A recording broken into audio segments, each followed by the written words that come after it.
ବିଞ୍ଛଣା ରଥ ହେଉଛି ମାଙ୍କର ସବୁଠାରୁ ପ୍ରିୟ ରଥ। ଐତିହ୍ୟ ରହିଅଛି ବିଞ୍ଛଣା ରଥର ଉନ୍ମୋଚନ ପରେ ଅନ୍ୟ ରଥଗୁଡ଼ାକର ଶୁଭାରମ୍ଭ ହୋଇଥାଏ। ଆସ ଜାଣିବା ଗଞ୍ଜାମ ଟିଭିର ସ୍ୱତନ୍ତ୍ର କାର୍ଯ୍ୟକ୍ରମ ଆସ୍ଥା ଓ ଆରାଧନାର ମା ବୁଢ଼ୀ ଠାକୁରାଣୀ ଯାତ୍ରାରେ ଏହି ରଥ ବିଷୟରେ।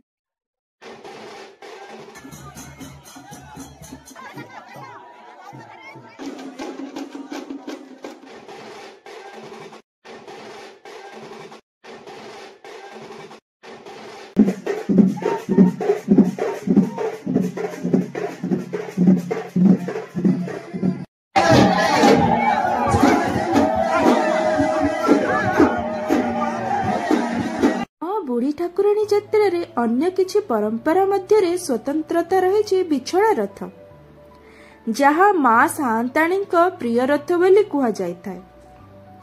ମା ଛୋଟ ଶିଶୁ କନ୍ୟା ଭାବରେ ନିଜ ବାପା ଘରକୁ ଆସି ନିଜର ମାନବୀୟ ଲୀଳା ଖେଳା କରିଥାନ୍ତି।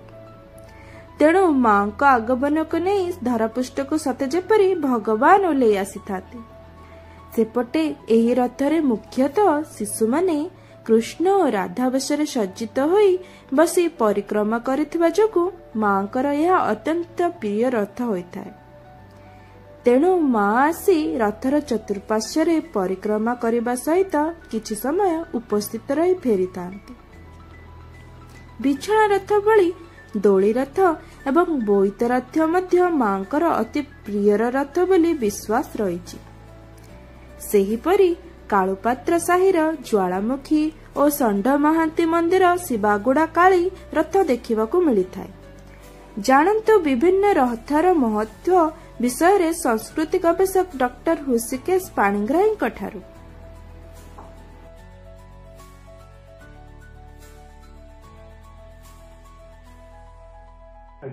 ରଥ ନିମନ୍ତ୍ରଣ ରଥରେ ରଥାରୂଢ଼ ଦେବଦେବୀ ଆପଣଙ୍କର ଦାନବ ଅସୁର ଏଇଟା ହେଉଛି ମା ଯେତେବେଳେ ଆପଣ କହିଛି ମା ବାଲ୍ୟଲୀଳା କରନ୍ତି ବିଭିନ୍ନ ପ୍ରକାର ମାଙ୍କୁ ଦେଖିଛନ୍ତି ଉପରେ ଶକ୍ତିବଳୀ ମା, ଉଦ୍ଧାରକାରୀ ମା, ଜଗତଜନନୀ ମା, କିନ୍ତୁ ବାଲ୍ୟଲୀଳା କରୁଥିବା ମାଙ୍କୁ କମ୍ ସେଥିପାଇଁ ଟିକେ ବାଲ୍ୟଲୀଳା କରି ଆସନ୍ତି ଝିଅ ହିସାବରେ ପ୍ରଥମେ ଦୋଳି ରଥ ବା ବିଛଣା ରଥ ଝିଅ ପାଇଁ ବିଛଣାରେ ପବନ ଦିଆଯିବ ଏବଂ ଦୋଳିରେ ଝୁଲାଯିବ।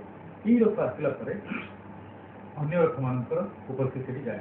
ଅନ୍ୟ ରଥର ଉପସ୍ଥିତି କେମିତି ହୁଏ ନା ପ୍ରଥମେ ଯେହେତୁ ଦାନବ ଅସୁର ଦେବତା ଦେବୀ ସେମାନେ ଓହ୍ଲେଇ ଆସନ୍ତି ମାଙ୍କର ବାଲ୍ୟଲୀଳା ଦେଖିବା ଓହ୍ଲେଇ ତ ଆସିବେ ନାହିଁ। ମା ତାଙ୍କର ମର୍ଯ୍ୟାଦା ରକ୍ଷା କରିବାକୁ ଯାଇକି ନିଜର ପାର୍ଶ୍ୱଦମାନଙ୍କୁ ଦେବତା ଦେବୀମାନଙ୍କୁ ଭାଇ ବନ୍ଧୁ ସଖାମାନଙ୍କୁ ଡାକନ୍ତି। ସେ ଡାକିବା ପରମ୍ପରାରେ ସେମାନେ ଯାଆନ୍ତି ସାହିକୁ ମା ନିର୍ଦ୍ଦିଷ୍ଟ ଦିନ ନିର୍ଦ୍ଦିଷ୍ଟ ସାହିକୁ ଯାଆନ୍ତି, ସେଠି ରଥ ନିମନ୍ତ୍ରଣ କରନ୍ତି। ରଥ ଯେତେବେଳେ ତିଆରି ହେଇଯାଏ ପୁଣି ରଥ ତିଆରି କରୁଥିବା କମିଟି ଆସିକି ମାଙ୍କୁ ନିମନ୍ତ୍ରଣ କରି ଏଥର ଆସନ୍ତୁ ମା ଯେତେବେଳେ ସେଠିକି ଯାଆନ୍ତି ତାଙ୍କ ସାମ୍ନାରେ ଚକ୍ଷୁ ଖୋଲାଯାଏ, ପ୍ରାଣ ପ୍ରତିଷ୍ଠା ହୁଏ, ମା ସେଠୁ ଆସନ୍ତି। ସେଠୁ ରଥ ଉପରେ ରଥାରୂଢ଼ ହେଇଯାଆନ୍ତି ଦେବତା ଦେବୀ ଏବଂ ରଥାରୂଢ଼ ଯେତେବେଳେ ହେଇଯାଆନ୍ତି ରଥରେ ଦେବତା ଦେବୀ ରଥାରୂଢ଼ ହେଲେ ଏପଟେ ଦୋଳି ରଥ ଆସିଲା, ବିଛଣା ରଥ ଆସିଲା, କଳାକୁଞ୍ଜ ଆସିଲା, ବିଭିନ୍ନ ପ୍ରକାର ବେଶ ଆସିଲେ, ଭକ୍ତଜନ ମାନେ ଶ୍ରବଣ ସମୁଦ୍ରରେ ଭାସିକି ସମର୍ପଣ କଲେ, ବିସର୍ଜନ କରିଦେଲେ ସବୁ କିଛି ଯେ ମା ଆମେ ସବୁ ପାଇଁ ଅତି ଆନନ୍ଦରେ ଅଛୁ ଏଇଠି ବୋଲି। ସେତେବେଳେ